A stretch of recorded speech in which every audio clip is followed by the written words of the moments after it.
porque todas tenemos mucho que contar. Mujeres de 10 en Educación. Una conversación desde la Red de Mujeres Unidas por la Educación. Acompáñanos a conocer los retos, aprendizajes y desafíos de las mujeres que construyen la educación todos los días.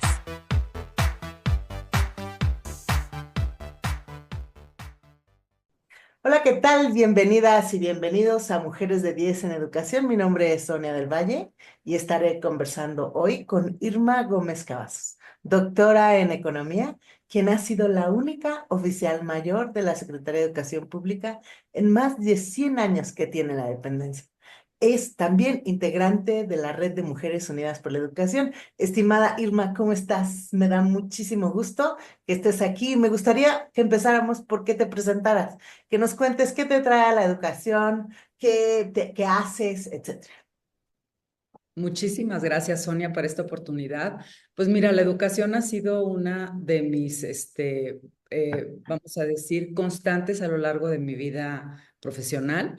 Trabajé muchísimos años en el TEC de Monterrey, fui decana de la Escuela de Negocios, EGADE Business School, y después la vida me llevó y, como bien dijiste, estuve en la Secretaría de Educación y ahí vi de primera fuente cómo las niñas las vamos perdiendo en el lado de las ciencias.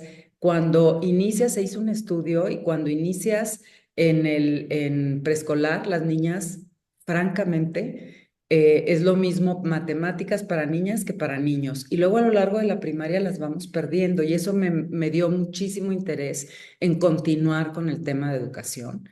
Y las vamos perdiendo porque hay muchos programas que te dan en la familia, que te ponen en la escuela y que van bloqueando el desarrollo de habilidades cognitivas, sobre todo en el área de ciencias y matemáticas. Y entonces, cuando salgo, termino mi periodo en la SEP, continúo con temas de educación en un proyecto muy lindo que desarrolla habilidades para la prosperidad, así se llamaba el proyecto, y ese proyecto lo que busca hacer es cómo acercas a la industria, que son los empleadores, con las universidades técnicas y preparatorias técnicas y universidades tecnológicas, cómo los acercas para que se desarrollen las habilidades que se requieren para que las jóvenes y los jóvenes de México tengan mejor acceso a trabajos y haya un mejor, vamos a decir, una mejor coincidencia Habilidad. entre las habilidades y los trabajos. Mm. Entonces, he estado en eso y me ha apasionado trabajando mucho a nivel de los estados y haciendo otras cosas, pero mucho en materia de educación.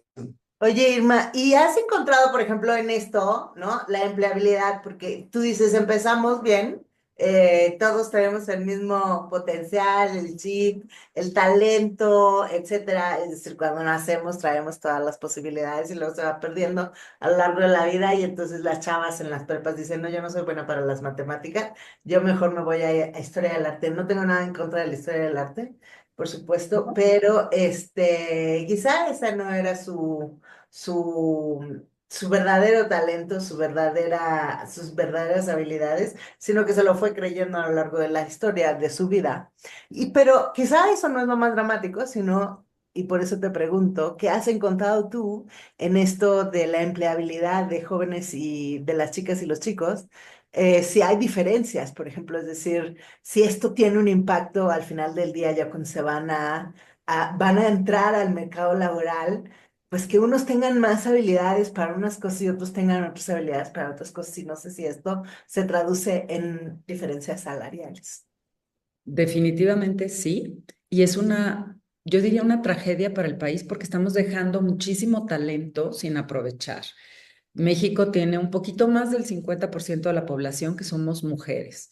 Y la realidad es que muchas de nosotras no hemos desarrollado las habilidades que requerimos por esto que te estaba comentando.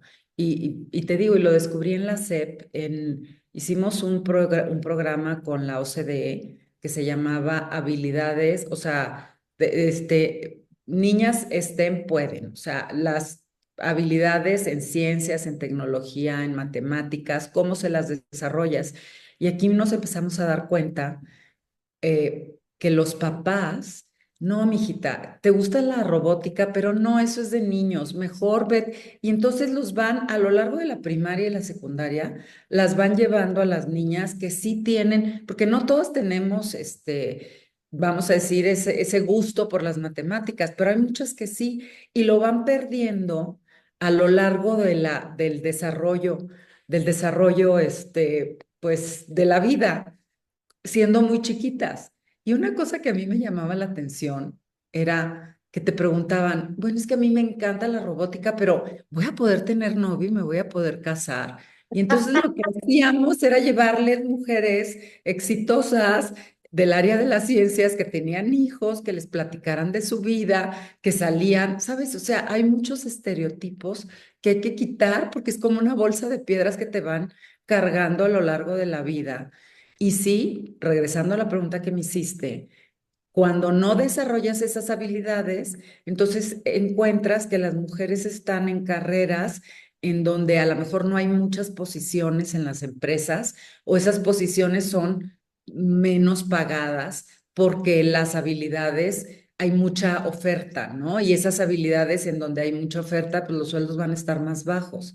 Entonces hablábamos con los papás y les presentábamos. Y me acuerdo que les llevaba gente de empresas como Manpower que hacen contrataciones y que les decían cuáles son las habilidades que hoy las empresas y mañana van a estar demandando. Y los papás decían, al final estoy siendo una barrera para el desarrollo de mi hija. Entonces hay que trabajar a nivel del núcleo familiar y también con los maestros. Ahí también hay muchos estereotipos que se repiten y no es que quieran ser malas personas, es que lo hacen en automático. Es una tragedia, de verdad. Es Y una también, tragedia. ¿sabes qué? Entre las propias chavas, porque en los ámbitos familiares, entonces las propias chavas en las prepas o en las secundarias dicen, ay no, eso es para hombres, eso no está, eso no está padre, eso no le va a gustar a los chavos, ¿no? Es decir, también ahí Sí, hay bueno, un caldo de cultivo de un montón de prejuicios y un montón de estereotipos que prevalecen y que entonces empujan a las mujeres a tomar otras decisiones, ¿no? totalmente de acuerdo. Y esta presión, vamos a decir, del ámbito ya de otras compañeritas, a lo mejor en tu casa no te inculcaron esa semilla, pero las amigas te la siembran. Entonces, la gran pregunta aquí es, ¿cómo hacer para evitar estas problemáticas que van desarrollando desde la primaria? Te digo, en preescolar no sucede y luego los vas perdiendo en primaria, en secundaria se agudiza y ya cuando llegan a la preparatoria ya es muy tarde, porque si no tomaste las matemáticas, vamos a decir, con seriedad en secundaria, es muy difícil que puedas sobrevivir a los exámenes entrando a la preparatoria, yéndote por el área de matemáticas y de ciencias. Entonces, eso termina por hacer como una gran división y es una pérdida de talento para el país muy grande. Y ahora si hablamos de la inteligencia artificial, en donde necesitas este tipo de habilidades cognitivas, de matemáticas, de lógica, pues el abismo se nos va a hacer aún más grande o se puede ampliar. Entonces la pregunta es, ¿qué hacer? Y yo te diría es educar tanto a los profesores, sensibilizarlos como a los padres de familia. Y no necesitas grandes programas educativos, nada más necesitas darles la información correcta y es como un despertar al, estoy siendo una barrera en el desarrollo de esta niña o de esta jovencita. Se dan cuenta muy rápidamente. Porque además hay también este mito de que las matemáticas solamente sirven para hacer robots o ingenierías, pero la verdad es que las matemáticas también pueden servir para tener un razonamiento lógico, ¿no? Sobre la vida, es decir, para tener mayor creatividad, para tener otras habilidades que hoy se requieren para casi cualquier trabajo, independientemente si construyes robots o no, ¿cierto? Claro, y la música, muchas de las artes, la música, está basada en matemáticas. Cuando hablamos también, por ejemplo, y a mí me encantaba, no voy a decir quién, pero un artista muy famoso mexicano que hace estas esculturas gigantescas y te hablaba de cómo tenía que primero desarrollar el modelo matemático para que su escultura no se cayera, ¿verdad? Entonces, en Ah, las artes está la matemática, lo que pasa es que no hacemos esa conexión. Y yo creo que esa la tenemos que hacer desde que los niños están chiquitos para que empiecen a ver que las matemáticas, como tú dices, te desarrollan una lógica y un sentido que te puede ayudar en las artes, en la ingeniería, en la robótica, en toda la vida, hasta en tus finanzas personales, ¿no? Entonces, exacto. Oye, y es justamente sobre eso, sobre tener estas conversaciones que vamos a hacer nuestro congreso y que en la red de Mujeres Unidas por la Educación pues estamos realmente emocionadas, invitando a todas las personas que quieran acompañarnos y a conversar sobre estos temas, porque además es poca la conversación en torno a estos temas, ¿estás de acuerdo? Y yo totalmente. quisiera que nos comentaras un poco sobre el Congreso. El Congreso va a ser del 4 al 6 de junio. El Congreso MUPORE Educación, más mujeres e igual a equidad. Visibilizar brechas e intersecciones en educación, que va a ser en el Tecnológico de Monterrey, en el campus Querétaro, muy cerca de la Ciudad de México. Y yo quiero que nos comentes, que les comentes a quienes nos están escuchando, nos van a escuchar de qué se trata, por qué es importante que compren un boleto y vayan al Congreso a conversar con nosotras sobre esto y con nosotros también, porque no es nada más para mujeres.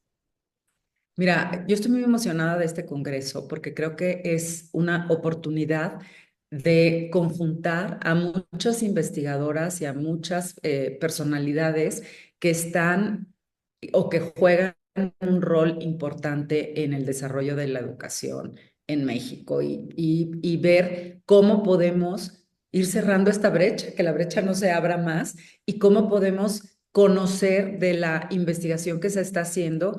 Yo ahorita nada más les digo algunos ejemplos de lo que yo aprendí cuando estuve en la Secretaría de Educación Pública, pero hay muchísimas mujeres investigadoras que van a asistir al Congreso, que nos van a platicar de sus estudios, de cómo han visto tanto en la primaria o en la secundaria o en la universidad, cómo se dan y se gestan estas problemáticas y qué tendríamos que hacer para liberarlas. Y, por ejemplo, Silvia Yorbuli, que es la presidenta del Colegio de México, que han hecho muchísima investigación en materia educativa y también ha hecho muchísimo por incorporar a las mujeres a muchas de estas carreras.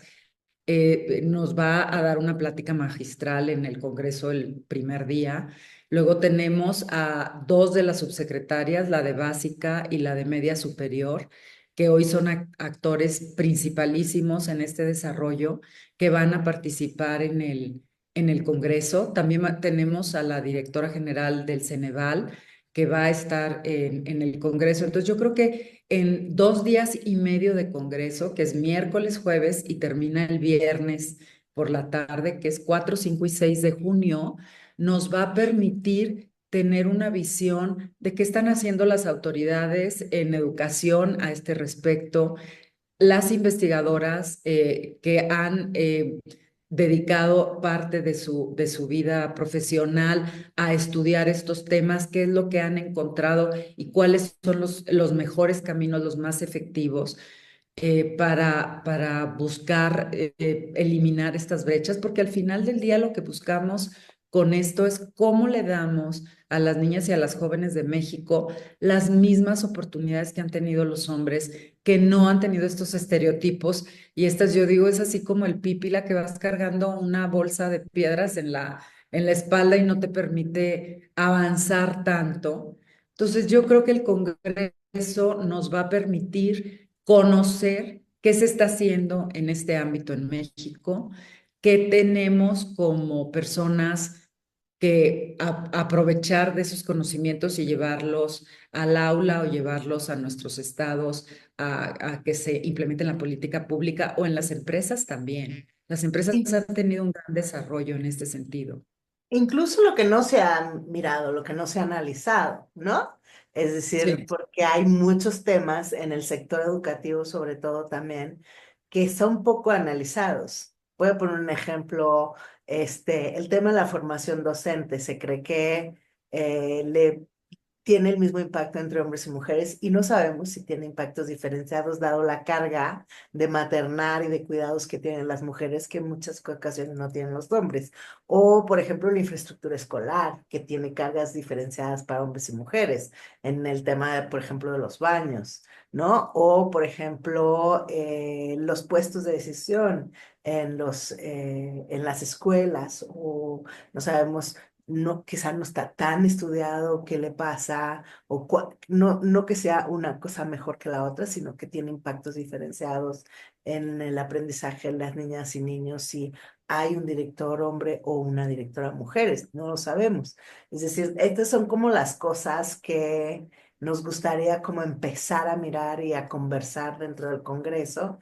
Y por ejemplo, en el caso de que tú estuviste muy cerca, en el caso salarial, es decir, no sabemos si realmente las mujeres ganan o no lo mismo. Hay estudios sobre que hay impactos diferenciados, salarios diferentes entre hombres y mujeres, pero no sabemos a ciencia cierta si hay salarios diferentes entre hombres y mujeres dentro, por ejemplo, del magisterio, ¿no? ¿O tú cómo ves? Sí, yo te diría, no hay salarios diferentes en el magisterio entre hombres y mujeres, pero lo que hay son oportunidades diferentes. Y entonces a lo largo de la carrera ves que un hombre se desarrolló mucho más rápidamente que una mujer, por lo que tú acabas de decir, porque a lo mejor se casó, tuvo hijos y entonces a eso le impidió vamos a decir, en la visión de los tomadores de decisiones, el que pudiera ser directora de la escuela y la dejó siendo maestra y eso hace que a lo largo de después de 30 años de carrera, tú los midas y sí hay diferencias en los ingresos que tienen, pero no porque haya diferencias en los salarios entre hombres y mujeres, sino porque vamos a decir, este desarrollo de carrera se dio distinto. Y sí hay que encontrar, y como tú bien dices, empujar esa frontera del conocimiento para entender cuáles son estas causas y cuáles son estas barreras que impiden que la mujer se desarrolle al mismo nivel que los hombres. O Porque, incluso hacer acciones afirmativas, que tampoco hemos pensado en eso, pero mientras las mujeres tienen hijos y no sé qué, no sé cuánto, ellos no, entonces ellas se retrasan y ellos no, es decir, no sabemos. Estas son las claro, conversaciones que me parece que tendríamos que empezar a hacer. y que creo que el Congreso nos va a permitir el identificar cuáles son estas, vamos a decir, estos temas importantes que nos harían dar un salto cuántico, entendiendo estas problemáticas para ponerla a la disposición de los tomadores de decisiones, tanto del sector privado como del sector público, y que se implementen políticas públicas que empujen este desarrollo, ¿no? De la mujer. Creo que hemos avanzado muchísimo. Ahorita hablaste de algo muy importante, que son acciones afirmativas. Yo te voy a decir que a lo largo de mi vida, siendo economista, pues cuando oía la palabra acciones afirmativas decía, no, tiene que ser porque la persona demuestra que tiene las capacidades.